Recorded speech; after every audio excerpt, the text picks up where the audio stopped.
आज पूरी दुनिया भारत की ताकत का लोहा मान रही है। आज पूरी दुनिया ने देखा है कि किस तरह भारत आर्थिक रूप से मजबूत है, खेलों में भी आगे है, टैलेंट में भी आगे है और अब टेक्नोलॉजी में भी आगे बढ़ता जा रहा है। दिल्ली में चल रही एआई समिट में आज भारत ने अपना शक्ति प्रदर्शन किया है। आज एआई समिट का चौथा दिन है। 20 फरवरी को ये समिट खत्म हो जाएगी, लेकिन उससे ठीक एक दिन पहले प्रधानमंत्री मोदी ने पूरी दुनिया के सामने भारत का विजन रखा। पूरी दुनिया को बताया कि एआई भय नहीं, भविष्य है। एआई नौकरी छीनने वाला नहीं बल्कि नौकरी देने वाला है। बस जरूरत है तो सही दिशा और सही सोच की। जब प्रधानमंत्री मोदी बोल रहे थे तो पूरी दुनिया सुन रही थी। पूरी दुनिया की नजर आज भारत पर थी, और हो भी क्यों नहीं भाई, क्योंकि कोई भी विकासशील देश पहली बार एआई समिट करा रहा है। अब हमारे पड़ोस में पाकिस्तान है, बांग्लादेश है, ये दोनों भी विकासशील देश हैं, लेकिन क्या वहां हो रहा है? नहीं हो रहा है। और भारत में क्या हो रहा है, अंतर आप खुद देख सकते हैं।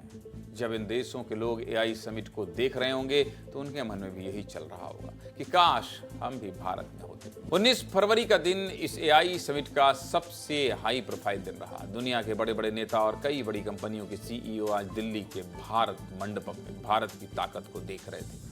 प्रधानमंत्री नरेंद्र मोदी के अलावा फ्रांस के राष्ट्रपति इमैनुअल मैक्रो इस समिट के प्रमुख स्पीकर रहे। संयुक्त राष्ट्र परिषद के महासचिव, ब्राजील के राष्ट्रपति, स्पेन के प्रधानमंत्री, भूटान के प्रधानमंत्री और कुल 20 से ज्यादा देशों के राष्ट्राध्यक्ष इस समिट का हिस्सा बने। इन 20 देशों के अलावा 100 से ज्यादा देशों के प्रतिनिधि भी इस समिट में पहुंचे। नेताओं के अलावा गूगल के सीईओ सुंदर पिचाई और रिलायंस के सीईओ मुकेश अंबानी ने भी भाषण दिया। मुकेश अंबानी ने कहा कि हम पूरी दुनिया के सामने ये साबित करेंगे कि एआई नौकरी छीनने वाला नहीं बल्कि नौकरी देने वाला साधन बनेगा। मुकेश अंबानी ने यह भी कहा कि भारत में इंटेलिजेंस युग लाने के लिए उनकी कंपनी 10 लाख करोड़ का निवेश करेगी। मुकेश अंबानी के अलावा ओपन एआई के सीईओ, मेटा एआई के वाइस चेयरमैन, माइक्रोसॉफ्ट के वाइस चेयरमैन भी इस समिट में शामिल हुए। इतना ही नहीं, चाहे आप विप्रो की बात करें, इन्फोसिस की बात करें या जितनी बड़ी बड़ी कंपनियों का नाम आपने सुना है, उन सभी के सीईओ ने आज भाषण दिया है। भाषण कई सारे थे, लेकिन सबके भाषण का मुद्दा एक ही था कि कैसे भारत एआई में आगे बढ़े। भारत के युवा, भारत के किसान और भारत का सबसे आखिरी व्यक्ति एआई से जुड़े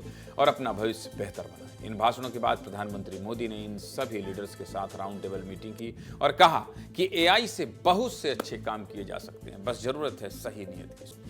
इस राउंड टेबल मीटिंग के बाद प्रधानमंत्री मोदी ने अबू धाबी के क्राउन प्रिंस शेख खालिद से मुलाकात की। इसके बाद पीएम मोदी नीदरलैंड के प्रधानमंत्री और स्विट्जरलैंड के राष्ट्रपति से भी मिले। और ये तस्वीरें बताने के लिए काफी है कि दुनिया भारत के साथ जुड़ना चाहती है। सीधे मुद्दे की बात क्या?